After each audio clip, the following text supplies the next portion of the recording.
Of course, I've known Tommy Rutherford ever since he was 12, 13 years old.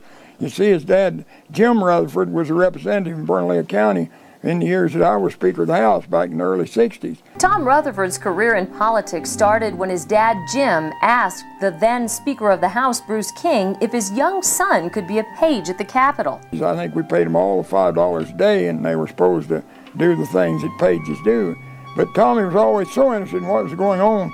He would come to me and he'd say, "Mr. Speaker, couldn't you let me read sometimes?" And perhaps the practice he got reading all those bills is what led to that golden voice that became his signature as far back as his early days in the legislature 30 years ago. Back in 1996, just as Tom was in the winter of his senatorial career, he had a chance to reminisce with report from Santa Fe's Ernie Mills about some of those difficult learning days of the Senate in the 70s. There was a tie and they had co-whips, and the group that I probably should have supported was so angry with me.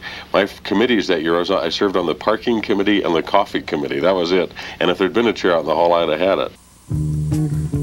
New Mexico is one of the fastest growing states in this country. Through the years, Tom would grow into a seasoned senator, stepping up to the plate when things got tough. Manny remembers a time when the death of a state senator during a very trying session created a potentially divisive ambiance until Tom worked it out. He did a remarkable job. It was an amazing situation. The more bills were passed that year. The calmness in that chamber was pretty significant. He had both sides working together. He knew how to maneuver and make people feel comfortable regardless of their political beliefs. Comfortable and consoled. He was the guy that usually reached out when you were hurt, you know, buried on the Senate with a bill. And you could, there's some people that actually get emotional down there, and he's the one that would always go and comfort them. Tom often found himself mingling with the likes of some pretty notable people. And Manny says he was never selfish with his experiences. He always wanted to include his friends. And he was always very anxious and proud to talk to you about, you know, what happened and who was there and what they ate, and oh my God, you should have heard this band. From state senator to lobbyist, Tom's kind and caring ways continue. Tom's compassion knows no boundaries. He volunteers his time and goes and holds those babies and nurtures them because their dads and moms may not be able to do it because they're out of town. When I say he's a part of us, he's a big part of us. Several years ago, Alvorn Clifton thought it might be nice if her local state senator would attend a bake sale in the park called Community Brag Day. Well, I called him and invited him, and he came and bought most everything we had. Now, that senator turned county commissioner is a good friend and a regular customer. He's always asked me to bake him pies. I always make him an apple pie because he likes the apple pie.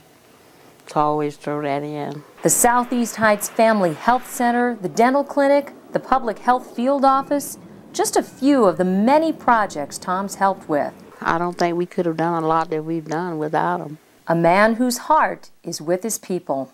Once he promised you, he was always there.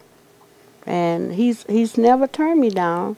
And if he was something come up, he would have the office to call me to let me know. And a man who also brought the community into whatever he was doing. When he's out there with those balloons, man, I didn't go this year, but I usually go. But it was a little bit too crowded this time, so I decided I wouldn't go. But just to see him moving around out there early in the morning, that's him. That's him. He loves doing that. Tom's interest in hot air ballooning has helped put New Mexico on the map. Welcome to Albuquerque, New Mexico, home of the Albuquerque International Balloon Fiesta. By 1972, he had gotten around to where they had about a dozen balloons, and he would come and say, "Well, Governor, please come and help us to get a little bit more visibility of the launching of the balloons." So it's always cold in the morning, but we'd go down and we'd launch the balloons. You have never seen a television site like this before. A politician, a weatherman, and a pig. Pretty soon, Tom's efforts led to Albuquerque being the first host of the World Championship of Ballooning, and a push into years of worldwide attention. Tom was even hired by Anheuser-Busch to be the Balloon Fiesta's bud man. When you say bud, you said a lot of things nobody else can say. From beer to milk, balloons were great publicity. You know, ballooning has really helped put New Mexico on the map. And no wonder, it's a sport that really gives you a lift. so does this, a cold glass of fresh Valley Gold milk. And not just at meal times, because whether you're ballooning or relaxing or having fun with friends, Valley Gold milk makes it perfect. There's just nothing like the frosty, cold, Sun Country fresh taste of Valley Gold. So next time you buy milk, why not do what I do when I need a lift? Always ask for Valley Gold. Longtime enthusiast Sid Cutter says it was their love for the sport that brought he and Tom together as friends and business partners. He was a pretty great balloon pilot, but he went off to do other things, and so he quit flying and did mostly announcing and things like that.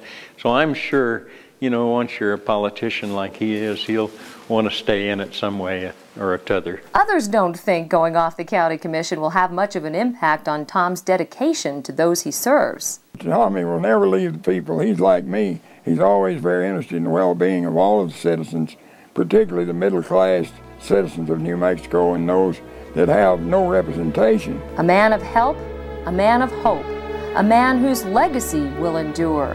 I would like to say thank you for all you have done for me and my neighborhood, and keep up the good work wherever you go.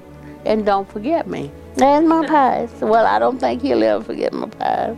Thank you particularly for always coming up to the governor's office and saying, Governor, I think we could do a better job with the amount of funds we have in education and health and welfare and many things. So again, I just want to say thanks to you, Tommy, and don't worry about that little bit grin in your beard. You're still a very young man, and you just keep up the good work.